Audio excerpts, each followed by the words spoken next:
Thanks for having me. No, thank you for being here. I was saying to the team earlier, if this was the last episode of the podcast, I would still think I made it. Having you here is just beyond fantastic for me, and I can elaborate on that, Paul, if you allow me a second. Then I'm sure people are more interested in hearing you than hearing me. And it's when I started my PhD, and that was more than a couple of years ago, unfortunately. Your work is something, I started reading from the beginning, and I was fascinated by it. I did some work in biocatalysis, and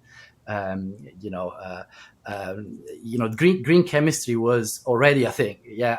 And your name was one of, the big thing in my, experience as a young undergraduate student. It was fantastic. So after a few years, me sitting here and speaking to you, even though virtually, and having you on the podcast is a honor. So thank you so much for being here with us. You are so very kind. I appreciate that very much, and the honor is all mine. I'm really looking forward to this. Paul, there is a way. You don't need any introduction. You're a big name in the field. You're currently professor at Yale, but you covered so much in your career. And if I just had to read your resume, we would probably use at least half of the time slot we have. So I'm not going to do that because most of the people know you already. But one thing that we always like to do is kind of understanding the relationship between the person and their science. And I think there's particularly, this seems like a particularly great opportunity with yourself, and it's something I was really looking much forward to. So, it might seem a bit a cliche, but how did you get interested in science to begin with? And then, eventually, how did you get to invent the concept of green chemistry? Yeah. Well, it's really interesting. So I was a small boy at just outside of Boston, a little town called Quincy, and I lived right on the river separating Quincy from Boston, and it was the most beautiful wetlands that you can ever imagine. It was just filled with wildlife. It was just gorgeous. But if you go up to where I grew up, you won't see those wetlands anymore. You'll see very large banks and office buildings and an office park because the bulldozers rolled in when I was about 8 or 9 years old. And it just absolutely devastated me. Now, I was lucky enough to have a dad who was a high school biology teacher. And one of the things I remember he said to me was, if you really care about something, then you care enough to learn about it. And I guess at that point, I knew that I was going to be a scientist. And I knew that I was going to be a scientist in service of the environment. And so that's really where my mindset started from. So as you've gone from being a young boy into progressing in your studies and getting into chemistry eventually, and getting into something related to the environment, did you always have this in mind? Did you have a doubt about did you, I'm sure you had some challenges on the way, right? Well, I'll tell you, when I went into chemistry, I've just been absolutely fascinated and still consider chemistry to be a modern technical miracle. It's a scientific miracle of what we can do. I mean, for some reason, we've been given the gift of being able to understand matter and its transformations. I mean, this is absolutely astounding. So I love chemistry, and I'm a very proud chemist. Now, did I have any doubt about wanting to be a chemist? No, but I have to say that when I looked around at chemistry, through graduate school and right after, I looked around and said, we can do better. And what green chemistry is all about is just recognizing, taking a hard look at how we've done things for 200 years and saying, we can do better. Indeed we can, right? And it's fascinating. It's always been fascinating to me how chemistry, is being revolutionary in many ways, but we have so much, particularly in industrial chemistry, that hasn't changed in decades, even centuries, I would say. Some of the pillars of industrial chemistry, the Haber-Bosch process has been there for 100 years, 120 years or something. Yeah. There might be new ways to do it. And why have we struggled so much? And why the sort of thinking behind chemistry, the chemical philosophy, if you wish, has never evolved and becoming a sort of mainstream approach. And the way we think about chemistry has never really fundamentally changed. Well, until Yeah, and recently. I think that that's exactly the right question. Is the way that we think about chemistry. People often focus on what we do, but what we do is a reflection of how we think, Yeah. right? And so we started at a time when just carrying out these transformations, just creating these new products was absolutely astounding. It was something that, as I say, close to a technological miracle Yeah. that you can actually manipulate things that you never have any hope of actually seeing at that level and transforming them into useful products that transform our lives and our quality of life, in the modern world. And so, but what we didn't understand is all of the unintended consequences, the unintended consequences of toxicity, the unintended consequences of hazard, the unintended consequences of depleting finite resources, the unintended consequences of changing the nature of our climate and our atmosphere. And so as time passed and we got a greater and greater understanding of those, um, of those unintended consequences, we really had a moral and ethical obligation of building those into the way that we did things. And so 30 years ago, back in the early 90s, that's what green chemistry was all about, is saying, hold it, we need a grand unification of making sure that when we define performance, that performance now needs to include that it is not only, a product is not only functional and provides a great service, it's also that it doesn't cause adverse consequence to humans or the biosphere, the planet, and so that's what we really are striving for.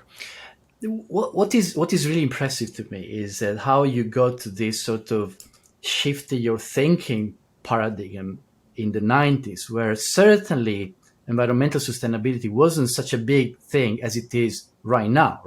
Now we are living the consequences of decades of a certain type of behavior, industrially, chemically, whatever. What the technology has caused is a sort of unwanted consequence of what we have done. It wasn't at the same level in the 90s, right? And yet you had this in your mind. Somehow you you uh, you had the consequences since your the episode of your childhood when your the wetland there was basically destroyed to build. That's kind of fascinating to me, how you can challenge a very well established way of thinking without a particular external urge, right? There was nothing in the 90s probably just forcing you to think in a different way. Perhaps you can have some of these drivers right now. Well, I have to say, when my students come to me and they'll ask, oh, what kind of interesting problems should I look at? How do I engage in innovation? I'll Yeah. say, take a look around and look for the absurdity. And as soon as you find the absurdity, you have found your place in having really impactful innovation. So what do I mean by that?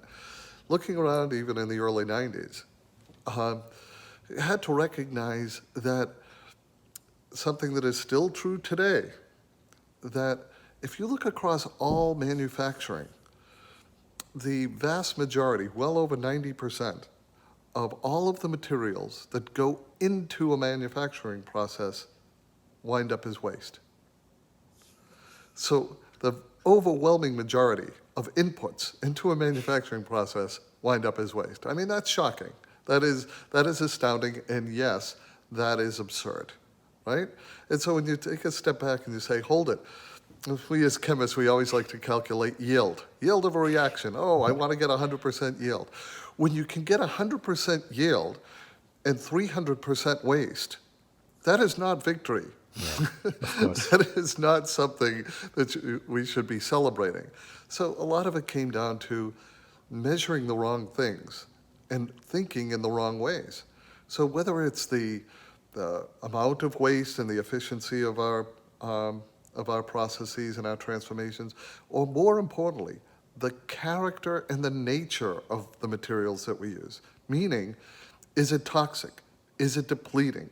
Is it degrading of ecosystems? That's the character and the nature. So you not only have to take a look at the efficiency, you also, most importantly, have to understand the consequence.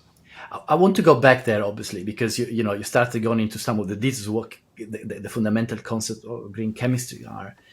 But I'm still interested in the thinking process, how you go there and where you find inspiration, because it's really difficult, arguably, to think in a different way and propose a different way of looking at things. If for decades people have only measured certain things, then you come in and say, hey, guys, we made a mistake. We need to look at different things. It takes courage, takes inspiration. It's a talent to be able to see things in a different way. So I know you are, you have a lot of different interests. You're a lot into music. Is this sort of, your 360-degree person, your interest beyond just chemistry that, allow you, help you develop this sort of different way of looking at things, or where does this come from? I have to confess, I always have enjoyed making connections between things that obviously often haven't been connected before. So, for instance, I love the saying by John Muir, is that you come to realize that when you tug on anything, it's connected to everything else in the universe. And so when we talk about sustainability, for instance, we'll say, oh, we want to reduce our carbon footprint, or we want to conserve water, or we want to have energy efficiency. But we know when we're talking about sustainability that climate is inextricably linked to energy to water, water to agriculture, agriculture to health, and on and on.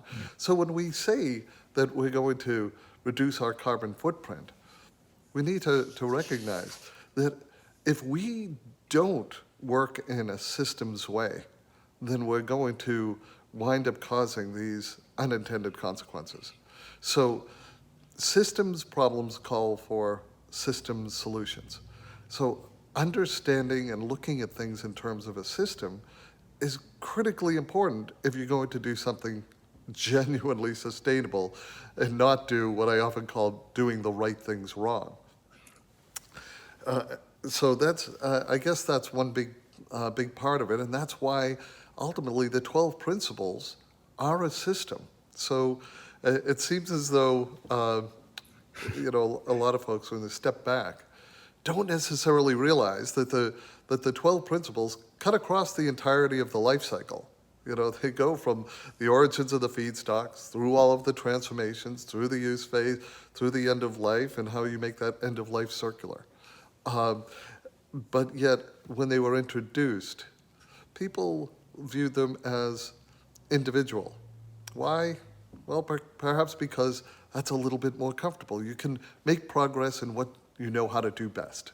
And so if you know how to do catalysis, fantastic. If you know how to introduce a new solvent, wonderful, right? Now what people are understanding is, oh, this is a cohesive design framework that cuts across all of it. So there isn't such a thing as green chemistry if you only look at one or a couple of the principles. You really need to have a close look at the interconnectivity and the whole life cycle of things. Is this what you're saying? Well, I'm going to say I really believe in catching people doing the right things, right?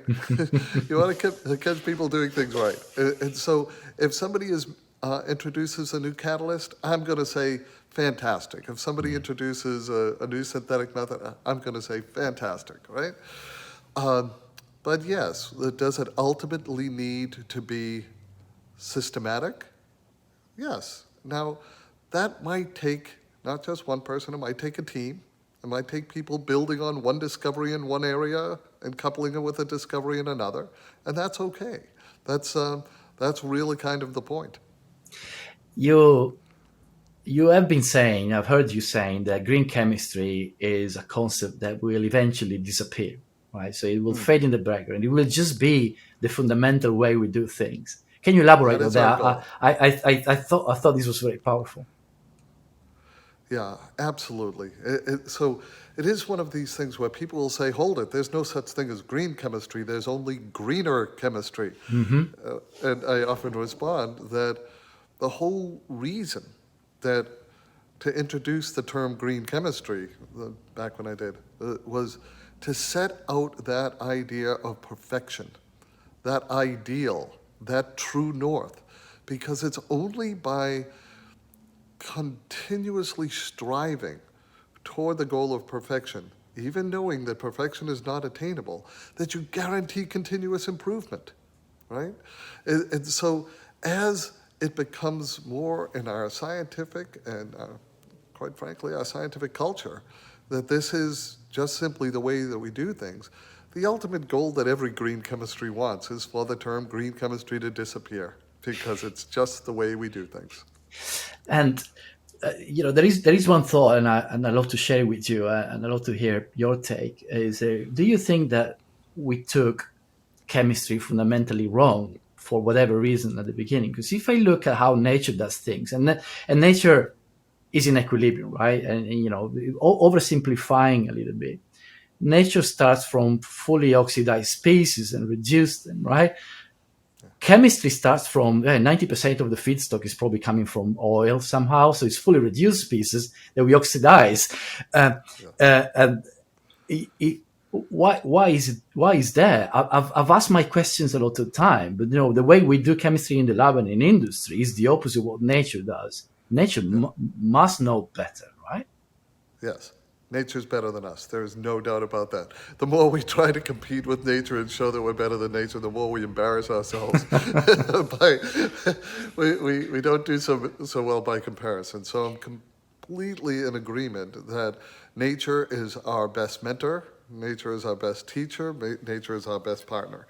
Now, that said, I'm going to try to not fault the chemists in history, um, because I think that it's really important to understand that uh, we can only work at our highest levels of knowledge at the time, Yeah, right? yeah, And Einstein famously said problems can't be solved at the same level of awareness that created them, right? Now, I tip my hat to the people of a century ago and beyond, and over the course of the 20th century, with all of their discoveries. But you're right. In retrospect, there is no doubt in my mind that the closer we get to mimicking nature, and quite frankly, some of the processes that take place in nature that we didn't understand 50 or 100 years ago, we can even look at many enzymes, for instance. The closer we get to mimicking nature, the closer we'll get to toward the ideal and toward sustainability.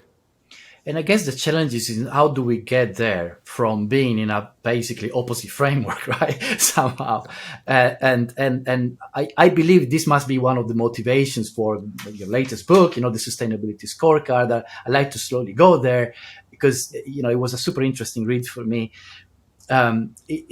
And you said it at the beginning. You want to catch people doing the right thing, so Yeah. perhaps we need to accept the fact that we are going to get there gradually, right? Changing one step at a time and just ensuring that we measure the right things.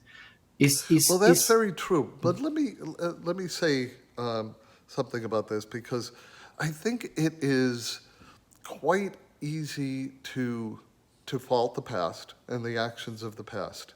Um, and quite honestly, that is probably as we all do it, it's probably intellectually lazy of us, because these folks were working at their level of awareness, which seems like ignorance to us. The harder thing for us to do is to look 50 or 100 years into the future and say, what are the folks that are living then going to look back on us and condemn us for, correctly condemn us for, and take a hard look at the absurdities that we do today. I'll even say to some point the obscenities of the way that we do things today, and change those one by one to our highest level of awareness. I think that's the bigger challenge. And how do you conjugate that with the need to do business in the short term? Because that's the challenge, right? So there are the industry markets, and the infrastructure is set up in a certain way, and change takes investment costs, risks. And unfortunately, the way I see sustainability done most of the time is as a sort of an afterthought, or it's because people have to do it because there are policies and regulations and things like that. So it's a risk management, is how you define it in the book, isn't it? More than a fundamental part of the business management. Is that true in all the cases? How do you see this, evolving? We have run the experiment of short-term thinking for well over a century, and we've seen where it's gotten us, right? Yeah. So this idea that you need to be immediately responsive as a company to the next quarterly report and the constant increase in shareholder value is something that is not a long-term model. This is something that was derived out of court cases and legal findings at the time of Henry Ford in the 20s, and has just taken hold. Now, we have to recognize that many private companies, especially family-owned companies, don't think in the short term, and it's no coincidence that so many of these companies are far more visionary, far more, quite frankly, responsible. And so we have to recognize, are we judging our business models? Are we judging our successes and failures based on flawed economic models that got us into this mess? And do we really believe that those same economic models are going to be the ones that are going to get us out of it? Now, I'm sure you heard the announcement that Yvonne, the owner of and founder of Patagonia, recently turned over the company basically to two climate-oriented NGOs. Yeah. I think that is something that deserves more than a couple days of headlines. That is something that should cause everyone to pause and say, yes, business can lead. Business can do this by changing its perspective. Changing perspective is one of the most important things. If we're going to do things differently, we're going to have to think differently. So when I ask you, okay, we're sitting still, right? We're sitting still. We're not moving. So 10 seconds, we're not going to move, and we're going to count down from 10. All right, so that's about 10 seconds. Did we move? Well, no, of course we didn't move. Wait, the Earth was rotating on its axis. We moved about a dozen miles in those 10 seconds. But wait, the Earth is going around the sun. We moved about 1,000 miles in those, or hundreds of miles at least, in those 10 seconds. But wait, the solar system is traveling through the galaxy. We've moved thousands of miles in those 10 seconds. Was any one of those answers less true than another? No. What changed was our perspective, our framework, the questions we ask, and the relationship to other things. So when we say, oh, such and such a manufacturing process, that's not economically viable, or that's not the most profitable way to do things, we have to ask ourselves about the framework and relative to what. So that's a long-winded answer to say, if we are going to actually be able to have business, commerce, products, quality of life well into the future, it's going to have to be with a different perspective. It makes perfect sense. And at the end of the day, if you take sort of the timeline component out of it, if your business is based on non-renewable resources, is deemed to end at some point, right? You will not have anything to work on at some point. We run out of minerals, we run out of oils, we run out of whatever we are using, and we are not replenishing in a more circular perspective into the economy. Is that true? Well, that is true, but I've done some of the calculations, and long before things actually run out and the wells go dry, we will have an uninhabitable Earth before the resources actually run out. So I'm going to say something that's controversial to some of my very close and dear environmental friends.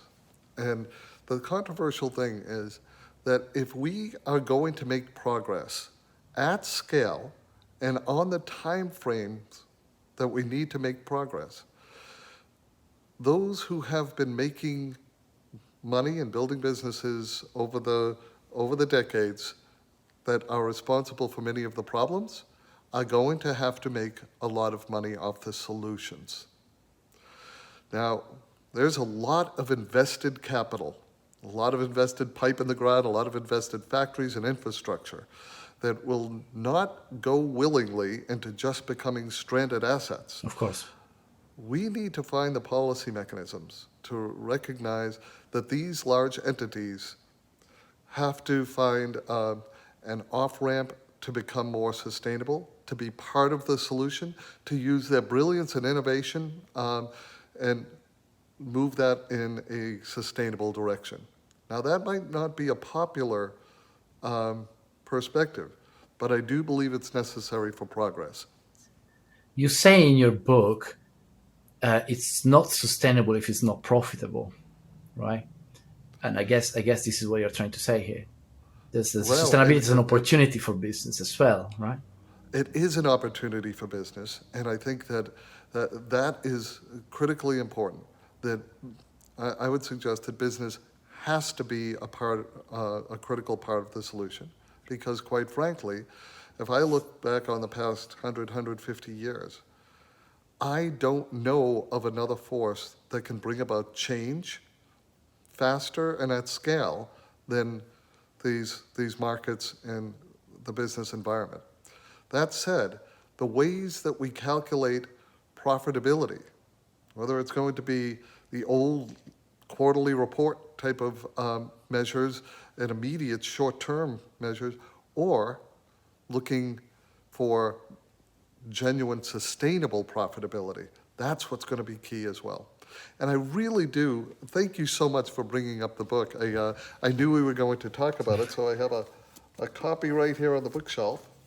And I really do want to highlight my co-author, who is Urvashi Bhatnagar. She is a brilliant colleague that really was a person that encouraged me to work with her on this book.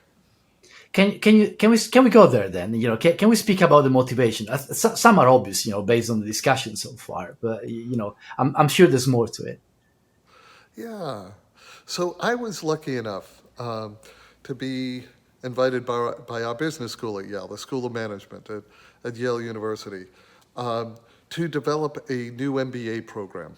And the new MBA program was one that I basically said, we are training the next generation of leaders in management and business, but yet classically, in the classic MBA, we're not teaching about the things that are causing some of their biggest concerns. And some of the biggest concerns that every CEO needs to deal with now are sustainability concerns, whether it's climate or water or biodiversity, or consumer marketing campaigns on environment. And so we're able to develop a new MBA on sustainability. And one of my first students was Urvashi Bhatnagar. Okay. And she was just a wonderful student. And when She heard some of my perspectives on green chemistry, green engineering, and sustainability. She, she was the one that made the suggestion, you know, all of this is directly relevant to business, and the way that I connected to business, she said, this needs to be put into a book. And I said, well, I've only written scientific and technical books. How could I do that? She said, let's do it together. And so her perspectives on business and mine on science, I think that's really what drove us, because it fills a niche, I think, that hasn't been there before. There's a lot of interesting points coming out of the book from my perspective, and I'm coming as you from the sort of scientific angle. I'm a chemist by training, but I can see how this goes beyond chemistry, but how green chemistry can be sort of the foundational element, right, of a lot of this thinking and this building blocks around transforming the way we do business. The With the sustainability scorecard, basically you provide a sort of guidelines, a framework for businesses, or either new startups. I think it's kind of easier for startups. Very often they see sustainability as an opportunity, and they can orient their whole business into capturing the value, right, or providing sustainable solutions. But I can see a lot more value, for established organizations that are trying to implement some sustainability practices, not in a purely tick in the box kind of exercises or risk management approaches. How can you really integrate it? And you also offer a perspective on how to get there progressively, because it's never going to go from 0 to 100% in a single leap, right? Right. So, would you like to explain a little bit how the concepts behind the sustainability scorecards and how they are linked to the principle of green chemistry, and how it works in terms of implementations for organic organizations, new or old? Yeah, sure. I think that it's really important that it in many ways the book is all about how we change our thinking in order to come up with new solutions that we didn't know and how to profit from them, right? Yeah. So it's about things like, ways of not just simply avoiding waste, for instance, and that's not just for manufacturing, that's across all businesses, but this idea that nature does not have the concept of waste. Right? The concept of waste does not exist in nature. It's something that humans invented because it's a reflection of our lack of imagination. When nature generates a waste, an organism evolves to utilize that waste as a food or feedstock, and so how we rethink the concept of waste and eliminate it to transform it. That's critically important. How we move from the way that we measure things, just from things like efficiency into effectiveness. When I tell folks efficiency has no value, that is very upsetting to people. That is very uncomfortable. I'll say efficiency has no value. There is absolutely nothing noble or desirable about efficiency. And they'll say, how can you say such a thing? I said, I'll prove it. Would you like to have an efficient thief or an efficient robber? No. Would you like to have an efficient carcinogen? No. Efficiency only gets its value from the nobility of the action, right? The action that's being taken. If you're doing something good, you want it to be more efficient. But if you're doing something that's very bad, the last thing in the world you want to do is have it be more efficient. So why do I mention that? Because right now, as we are pursuing sustainability, part of the ways that we're talking about this is by making fundamentally unsustainable products and processes more efficient. Now, that might prolong their life in the market, but it doesn't make them a good thing. Making a bad thing more efficient does not transform it into a good thing. So I often say that efficiency will help you do the thing that you're doing better, but it's not going to help you do a better thing. And so this brings us down to another concept in the book of the compass and the speedometer, and how the compass is so much more important than the speedometer. Yeah. Because it doesn't make any difference how fast you're getting, you're going if you're heading in the wrong direction, right? And I was reflecting on this the other day and realized that it took us over 100 years, and still in many examples today, that we had a speedometer in every car, but almost never had a compass. So maybe that was our culture, that we just wanted to go fast and we didn't care where. Um, but these types of concepts and building them into the way that we think, our metrics we use to measure progress, are where many of those hidden successes are for business. You speak about these unexpected solutions, right? Yeah. That's mind blowing to me. In the pursuit of a more sustainable way of doing business, you can actually encounter disruptive innovations that can actually make you you know get leap forward, right? And yeah, that is a fantastic idea. Can you elaborate on that? Can you explain what that is? Well, one of my favorite examples is I was lucky enough to have a student who was a postdoctoral fellow in my lab, and his name is Dr. Stafford Sheehan.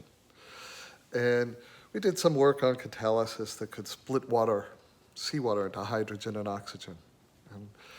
And we formed a little company, and you take that hydrogen and then you use it to combine with our biggest, most threatening waste these days is CO2. And so I'm so proud to be part of this company called the Air Company, based in Brooklyn, because when you combine that hydrogen, that green hydrogen and CO2, you can make things like alcohols and ethanol. And that's really nice because we launched something called Air Vodka. And the Air Vodka is the first carbon negative vodka, first carbon negative spirit. And it's winning awards around the world. It's a delicious luxury vodka. And I always laugh because my friends will say, hold it. Carbon negative vodka, all the vodka in the world isn't going to make a scratch in the climate change problem. And I say, yeah, that's not the point. The point is to capture people's imaginations. Yeah. To show that if you can transform CO2 into a luxury vodka, then you can transform CO2 into many other things. And that's why when last week there was a major event at headquarters in Brooklyn at the Air Company, that the first carbon neutral sustainable aviation fuel is launched and now is having contracts with JetBlue, contracts with Virgin Atlantic Airlines to use this carbon neutral sustainable aviation fuels from CO2. All of a sudden now people can see that it's the exact same science, the exact same insights, the exact same thinking that looked at something that had been a problem and now is an unexpected solution. Yeah, and this is beautiful, right? It's pure circular economy. You take a waste and you make value out of it, and you might even reproduce it, but then you can still catch it again and put it back into the economy. It's a zero waste process overall if you step back and look at the whole picture, right? And of course, you always need to make sure that the energy inputs are Yeah, renewable energy. of course, Yes. yeah, of course. It's where is the energy for the process coming from as well, and Right. that's and ever going back to the interconnectivity, right? Is never an isolated thing. It's the whole system that counts. Exactly. It's only through systems thinking that you avoid doing the so-called right things wrong. I Yeah. mean, because we look at examples in the past, people with good intentions, people with noble goals, they wanted to have a bio-based fuel, and yet you use corn-based ethanol to achieve it. Now, corn-based ethanol is going to compete with food, feed, land use options. Yeah. It's going to use tremendous amounts of pesticides and fertilizers that contaminate water.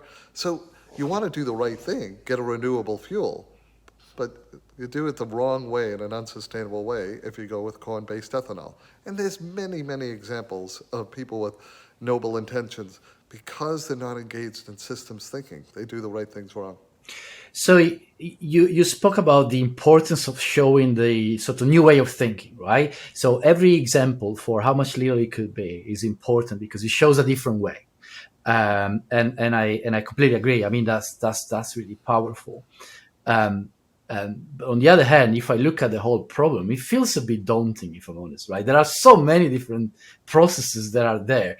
We mentioned, you mentioned fertilizers, the fuel industry, the whole chemical feedstock is probably needs a rethinking, right? And very often people don't think big enough, and they just try to reproduce something just from a different source is not necessarily the right thing to do. We probably need to be brave and look at processes and systems in a completely new way. There are real opportunities in something we don't know right now.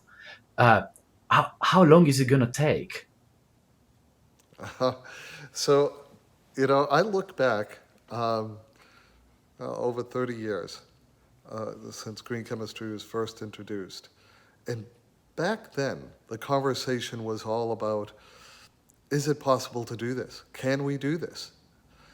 And over the next 30 years, a global community of green chemists and green engineers have answered that question. And the answer is yes, we can do this. The scientific literature, the patent literature, example after example is showing we can do this. Now, the question has been totally shifted to will we do it? Right? Yeah.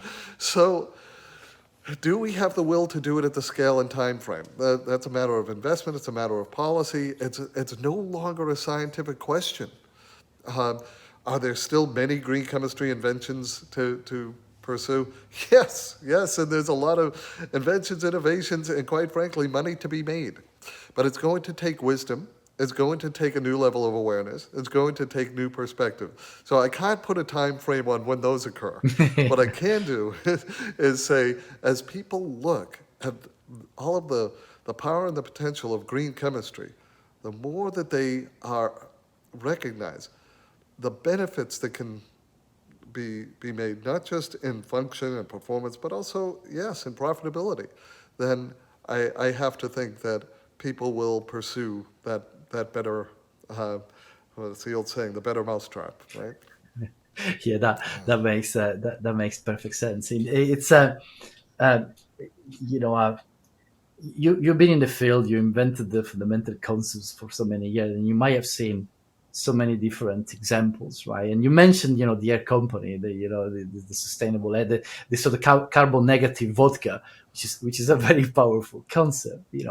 Is there any, if you have to think back, what has been one of besides this one, can you mention one or two beautiful examples of green chemistry becoming reality? And maybe a couple of examples of what the biggest opportunity in your mind might be for the near future. Um, I'm extremely proud to be a part of P2 Science. P2 Science started a number of years ago and basically said, when we look at the the substances that we use, whether it's in cosmetics or personal care products and things like that, those are the things that we, quite frankly, put all over our bodies. Talk about exposure, right? We slather these things all over our bodies, for a minute or two, and then they go directly into the environment down the drain, right? Yeah. If there's one place that we might want to think of, how do we make sure that we uh, use the principles of green chemistry in designing? It's around these types of products, right? And so P2 Science set out on doing exactly that. So this wide range of ingredients that P2 Science makes are now all based on the principles of green chemistry. So again, the origins of the feedstock, how it's manufactured, what its profile is, and its end of life, so that it can degrade neatly into the earth. And so the the thing that I am so proud of seeing the brilliance, and I have to mention a student of mine, Dr. Patrick Foley, is the chief technical officer and chief scientist, is also the co-founder. He's one of my students at Yale, and he has been able to develop these products and manufacturing processes that are in line with all 12 of the principles at the same time, which is not an easy thing to do. Definitely So not. that's a wonderful example that I'm always happy to associate myself with. So it's gonna take time. It's gonna take talent and motivation. Do you think it might get worse before it gets better? I give you an example. At the moment with the energy crisis, particularly in Europe, with the prices of natural gas going through the roof, we suddenly find ourselves in a sort of energy market which looks a little bit upside down, where renewable sources of energy look economically competitive suddenly versus the traditional burning gas or oil. um, and so people start looking at it from a completely different perspective. So, oh, maybe that is the direction we should go, just because there's an obvious economic incentive, right? So do you think we need more of these cases before we actually change direction completely and go there? So are these incidents going to help us somehow going forward, you believe? Well, I guess if we're really stubborn, we'll need more evidence. But I have to tell you, I you know, know, yeah, I you're spent a enough. lot of my I spent a lot of my career at the Environmental Protection Agency and in the White House Office of Science and Technology Policy, and I look at the studies and the reports that I was involved with writing then, 20 years ago, 25 years ago. And it shocks me. What shocks me is today is that anyone is shocked. We knew this. We saw this all coming. We knew that we needed to diversify our sources of energy. We knew that we need to develop the infrastructure for renewables. We knew that our feedstocks were vulnerable. We knew that our water and the climate change consequences were coming. And we, quite frankly, know what's coming next. Yeah. We know what's coming next. So, how anyone is shocked in 2022 that we're seeing what we're seeing, that's what amazes me. So, we know the path we're on. As the old saying goes, if you don't change direction, you're going to wind up where you're heading, and where we're heading isn't good. So I strongly advise that we might want to change our direction. Yeah. Now, one of the reasons that I am so thrilled with what you're doing is because this can only happen. This change in thinking can only happen with awareness. And quite frankly, with all of the successes in green chemistry, there is one big failure. And that failure is that, 90% of people don't know what green chemistry is. Yeah. Don't know the power and the potential of green chemistry to change daily life, to change this direction. And so unless we are able to capture the power of story, make this real to people's daily lives, make it real to their business, make it real to what they buy and consume, so that they can demand green chemistry, then that shift isn't going to take place fast enough. So we have to get that new level of awareness that Einstein talked about. Well, science has this problem sometimes, right? It tends to communicate, with itself. It's not particularly good at communicating with everybody. But that's in my experience. It's one of the reasons why we are trying to do this podcast. Exactly. One of the greatest services that anybody can do in 2022 is be a scientific translator, is be a technical translator, so that people know what's possible, not just about the problems, but about the solutions, and that the solutions exist. I often say that my colleagues, environmentalists, we talk so much about what's wrong and what's bad and how bad the problems are. Well, I'm sorry, pessimism never motivated anybody. No. Fear never motivated anybody. A vision of the future is what's going to, a positive vision of the future is what's going to motivate people. People don't get up and dance to a funeral dirge, right? People aren't motivated to action in this way. If I may, I was reflecting that how much I liked science fiction when I was young. And when you think about science fiction in the 20th century, it was so hopeful. I mean, it was flying cars, it was jetpacks, it was exploring strange new worlds, right? Yeah, And cyberpunk now, now is pretty dark, actually. now when you look at science Yeah, fiction, it's dark, yeah, it's apocalyptic, yeah. right? It is dystopian. And I asked myself, why is that? Is it really because things were so much better in the 20th century? No. You had abject poverty, over 100 million people died in war, there was the threat of nuclear annihilation. It was a matter of perspective. It was a matter of saying, can the future be better than today? You know, when I was young, the the most hopeful sentence you could say is that anything is possible. Today, the most terrifying sentence that you can utter is anything is possible. So, unless we change our perspective on recognizing that, yeah, we have some challenges, but tomorrow can be better than today,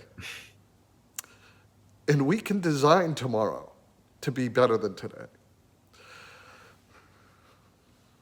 that's going to decide what our future is going to look like. So the answer, can we? Yes.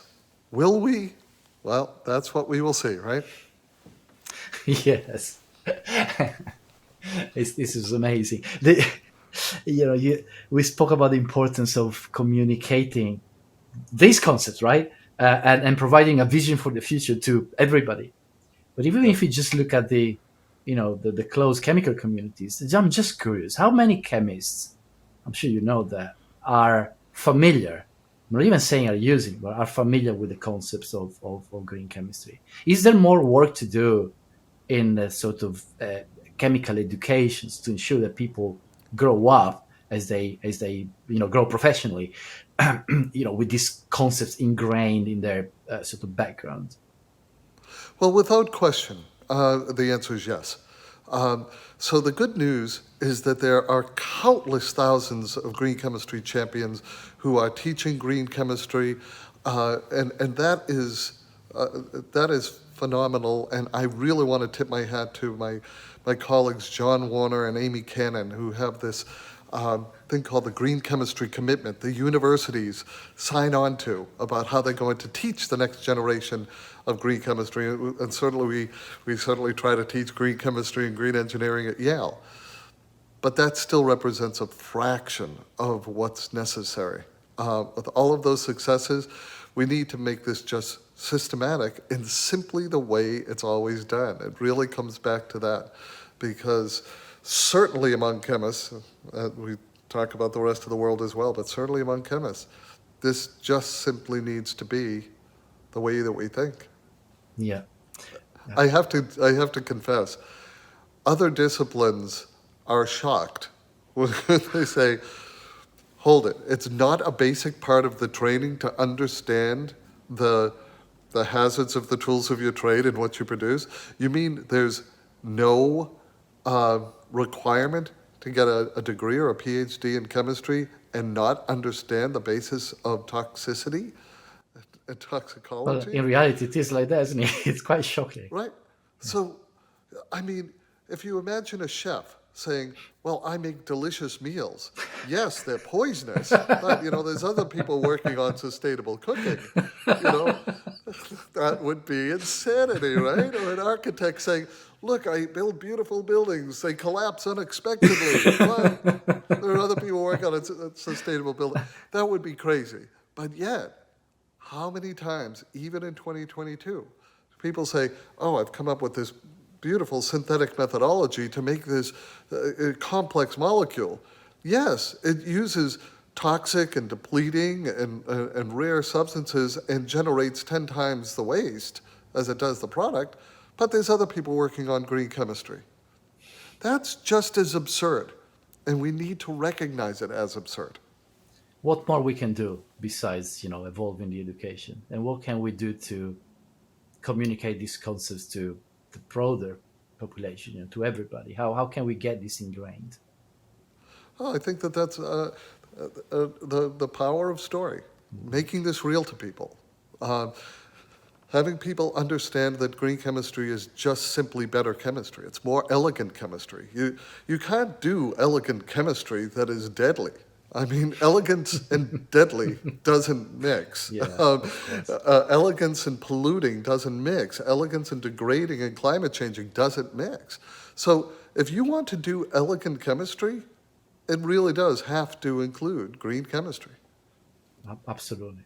Uh, I could go on for hours, but I'm sure you have better things to do in your life than spending your whole day with me. And so I'm enjoying this immensely. thank you. I'm not sure. I'm not sure if you enjoy it as much as I am enjoying it. But anyway, that's not a competition of who is enjoying this best. But I want to cap this. And there's a single way we always end up our interviews, and it's asking, for a single piece of advice. Now, you are in a very, visible and powerful position. You've done wonderful work, and I'm sure there's a lot more you're doing. What would be a single piece of advice you would give to a young scientist or a young chemist just starting their career? Well, I guess,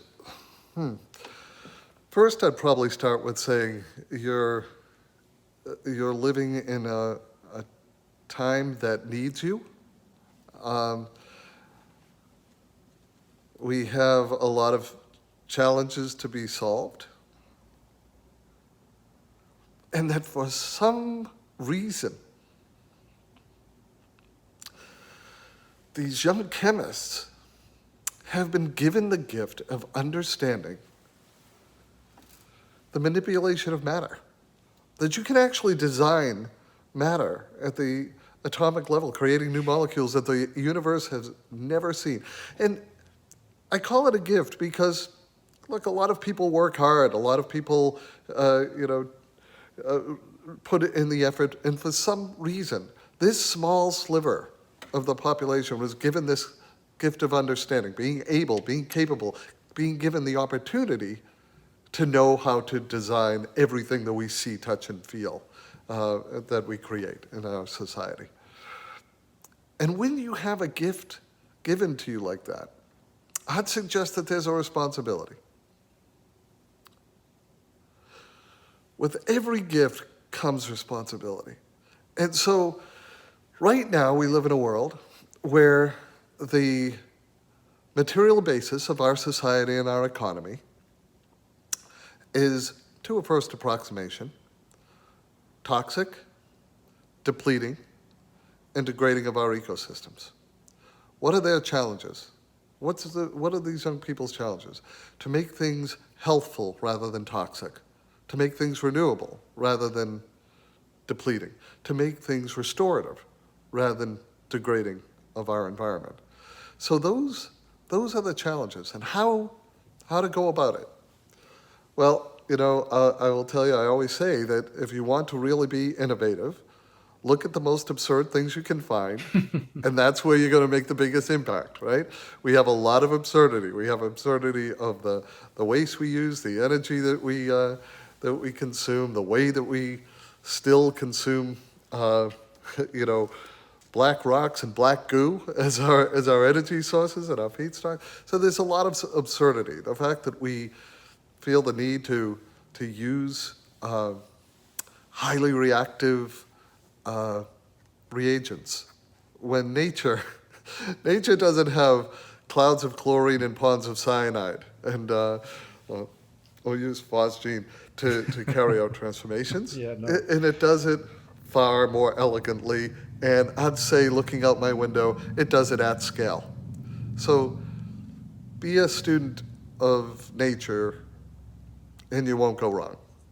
So I think that's what I'd probably suggest, and to really believe in yourself, because never doubt that an individual can make an impact. History has shown that individuals have made world-impacting advances and benefits, and so just recognize that and go forward. and you're one of those. And this is a beautiful way to close our interview. Paul Anastas, the father of green chemistry. It's been a great honor. Thank you so much for being with us, and it's been really, really good fun for me as well. Thanks again. The pleasure's all mine. Take care. Be Thank you. well.